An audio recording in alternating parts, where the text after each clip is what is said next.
back with some more spring analysis with Brian Howell. And Brian, we got to talk about the running backs group because they were in the spotlight after the seventh spring practice. But a couple personnel notes to mention. Colorado adds another late 2024 high school signee. I think it's pronounced Yo-Yo Atia or Yaya. It's kind of unclear, but from the NFL Academy over in England. So the second year in a row, they pluck somebody from that program.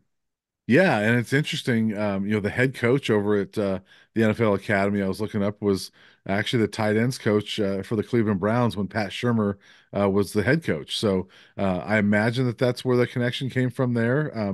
Maybe there's other, just connections with the NFL Academy, but that's kind of an interesting connection that they were, working together there. But yeah, the NFL Academy, CU's already got one of those guys with Kofi Taylor Barracks on the field or on the roster, and so. And this kid, not a whole lot of football experience, about a year and a half, but 6'4", 330 pounds. I don't think it's ever bad to add a 6'4", 330-pound offensive lineman, to some depth. And, they're pretty stocked, I think, with veteran linemen, but they need some young guys. And I think that this is a really good addition in that regard.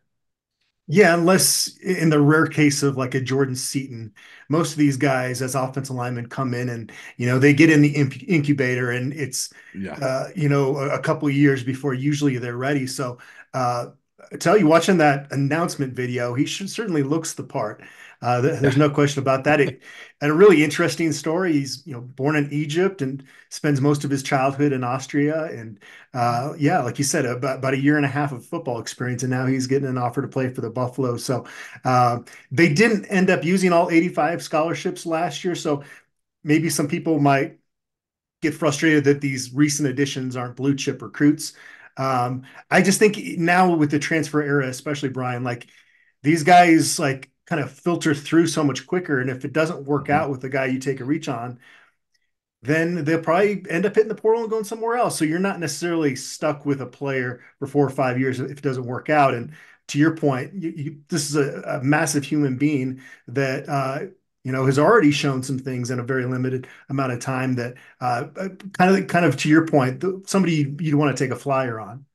Yeah, and I think when you've got 85 scholarships to work with, and to your point, when you didn't even use all of them last year, I'm okay taking flyers on a few guys. I mean, that's kind of what they've done with the last three or four signees. But you could probably speak better on this than I can. But my perception would be that there's some of these high school guys, and this guy's a different case because he's coming from Europe. But some of the more recent ones, it feels like maybe they might be underrated a little bit more because high school recruiting is taking a hit a little bit with the transfer portal, and maybe they look like projects more so than they would have in the pre-portal era, where they might have gotten more offers and been higher rated recruits. I don't know what you think about that, but I think that maybe some of those guys there's more of those guys flying under the radar now than there would have been 5, 6 years ago.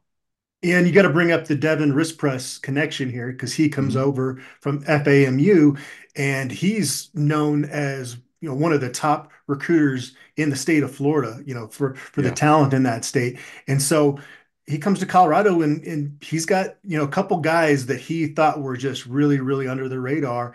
And of course, Coach Prime has said that he likes recruiting Florida. And it says basically that we're going to recruit one guy out of Fort Myers every year. We're just going to do it because that's where I'm from. But I think that wrist breast connection maybe lent to some later evaluations than that might have been done earlier had he been on staff last year. Yeah, and it's interesting too. I was looking up all this NFL Academy stuff since this kid signed, and actually the director of the academy spent a long time in the NFL, but he's actually from Florida, and so maybe there's some sort of Florida connection there. I don't know if Coach Prime knows him at all. I didn't see any connection as far as like they've been at the same place, but and he's an NFL longtime NFL guy from Florida, so there might have been a connection there as well. And so it's interesting how a lot of these things lead back to Florida somehow, right? Yeah. Florida is a big part of what they're doing, and I don't know if that may be a very small one, maybe it's a reach, but I thought it was interesting that the director of the NFL Academy does have Florida roots. Miles Slusher announces that he's going to enter the transfer portal. Made that big tackle against TCU in the season opener last year, and then was kind of battling with injuries. And it was tough to know exactly where he fit in because they have brought in so many versatile, talented guys in that secondary through the portal. Yeah, and he was a player I liked, and he obviously made the start at TCU, and he had six tackles that day, including the one that clinched the win, but got hurt, and I think he got hurt like a play or two after that, like when the offense was trying to put it away. I think there was something that happened there because I never saw how he got hurt, but he missed the next several games and ended up playing only 3 games the rest of the year. I think he's talented, but when you look at this safety group. That's probably a spot you look at and say, we're okay losing a guy, even if he's talented like Miles Slusher, because they're so talented and so deep, with Cam Sillman Craig and Shiloh and Jaden Milner Jones is one of my favorite young guys, Yeah. coming up. You got Herman Smith that can play back there. So there's a whole bunch of talent at safety. You hate to lose a talented kid, but I think this is a spot where you're like, that's fine. We're okay at safety. It's you can only play so many guys, right? And so Yep. Mhm. especially as we get close to April 15th, which is when the transfer portal is going to open up to non-graduates, there will be more people that are going to join Miles Slusher in seeking a new opportunity. And then what you do is you fill back out the roster. And so there are around 80 scholarship commitments right now, Brian, but that number is going to fluctuate so many times between now and the time that preseason camp kicks off.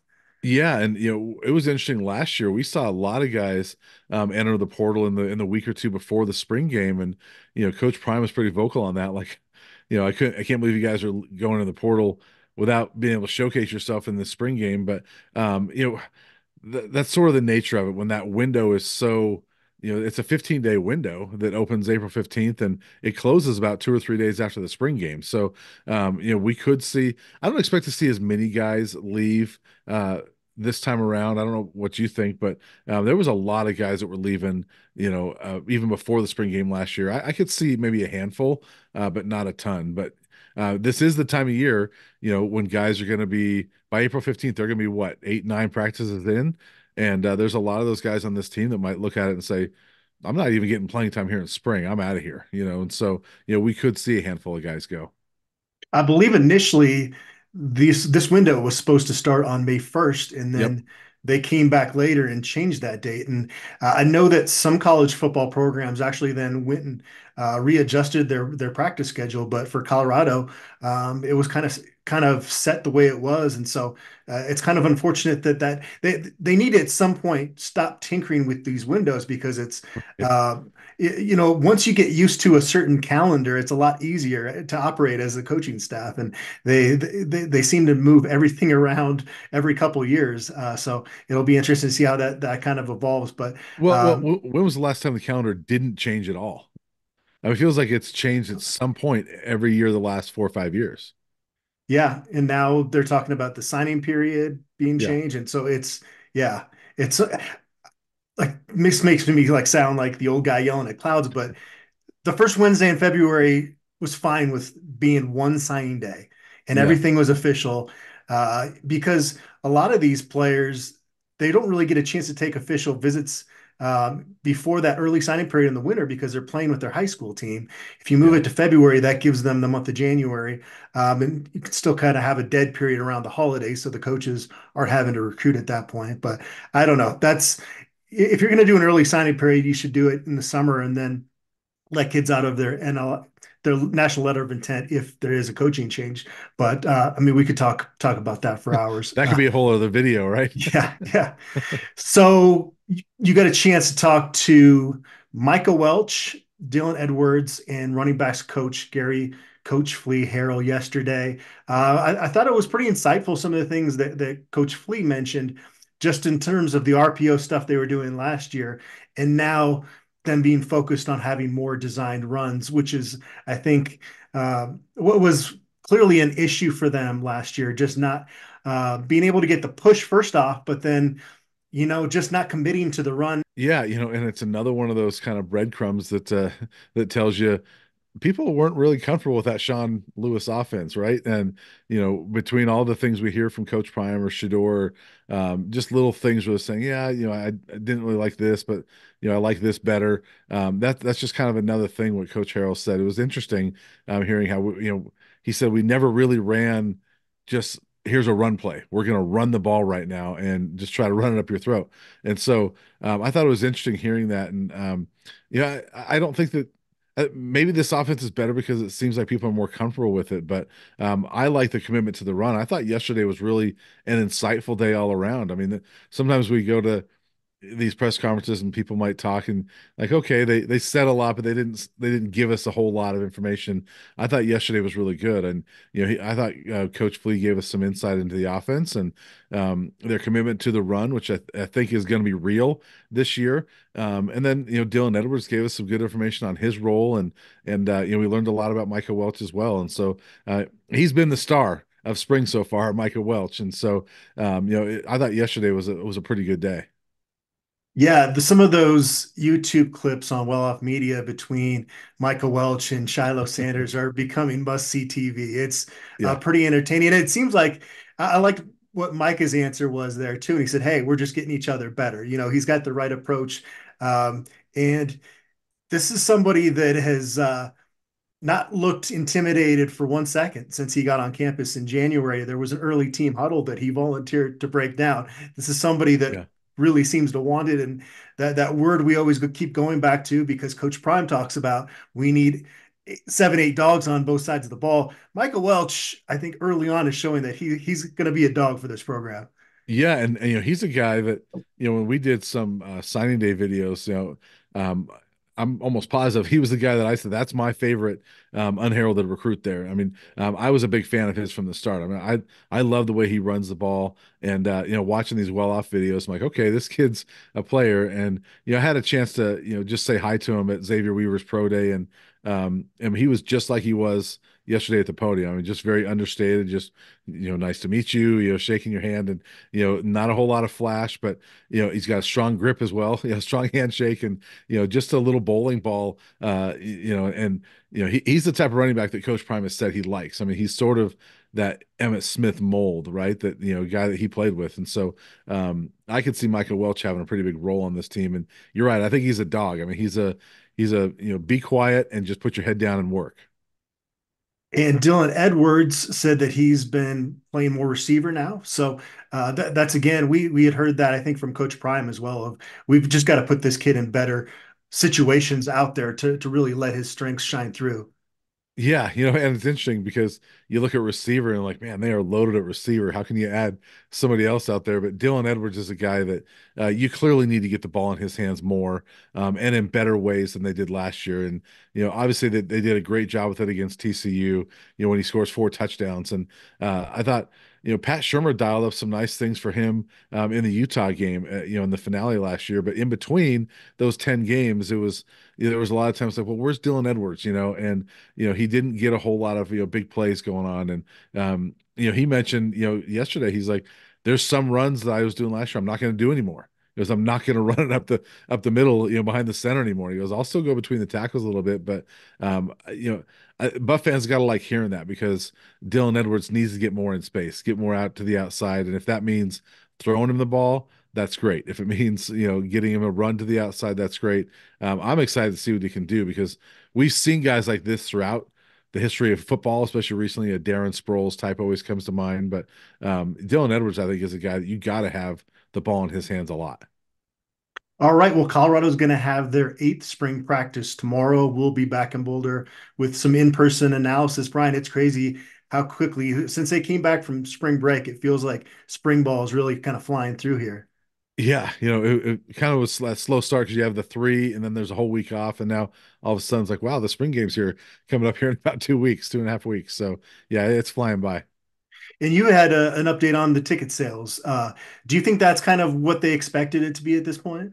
Yeah, I was told we're on a good pace, but if you look at it, last year was it's hard to compare the two because they put them on sale like in mid-February last year, and before more than 3 weeks before the game, they were sold out.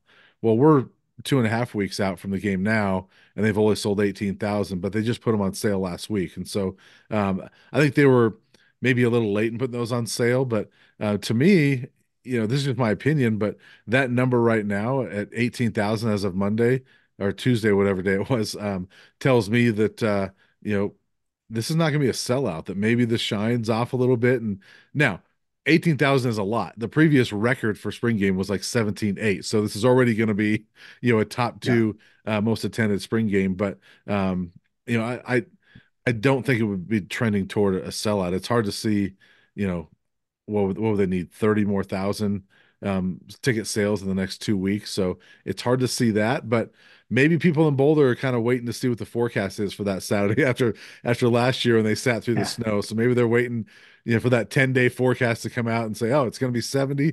Great. I'm rushing to the ticket office. Yeah, it's still the most affordable way to go see this football team in, the Yep. general admittance area. If you get there early enough, you can get a really great spot. So, that's one benefit to this that I know. I'm sure all the season ticket holders are kind of annoyed that they don't get to sit in their spot, but this is an opportunity for more people, to come in Folsom Field that maybe can't afford it during the regular season. Yeah, I agree with you. And so it will be interesting to see what that walk up is. And, I do imagine weather plays a role in that, especially after it being snowy last year. But it's still, it's $25 for the Byron White Club. Everything else is $15. And so that's a pretty cheap ticket compared to, what the fall is going to be like. So yeah, and you get a chance to see, potentially, two of the top picks in next year's NFL draft on the field at once. And so it's going to be interesting to see what the sales are like the next 2 weeks. All right, like I said, we'll be back with more analysis after Colorado's practice on Thursday.